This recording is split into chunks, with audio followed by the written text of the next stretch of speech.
কিছুদিন আগে যে বকফুল গাছটা বসিয়েছিলাম, দেখুন গাছটা বেঁচে গেছে, কচি পাতা বেরিয়েছে, খুব ভালো লাগছে দেখতে।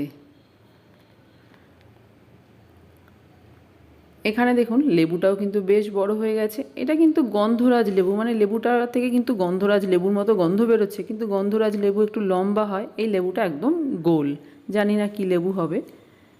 বেগুনগুলোও দেখুন বেশ বড় হয়ে গেছে। এবার বেগুনগুলোকে একদিন কেটে নিতে হবে, এর থেকে বেশি বড় করলে আবার খাওয়া যাবে না, ভেতরে বীজগুলো বড় বড় হয়ে যাবে।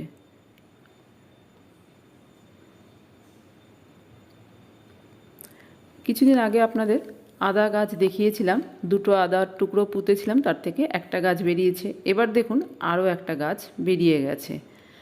আদা এবং হলুদ গাছ বেরোতে বেশ কিছুদিন সময় লাগে। অন্যান্য বীজ মাটিতে বসালে অল্প দিনেই গাছ হয়ে যায়, কিন্তু আদা আর হলুদ গাছ সহজে হতে চায় না।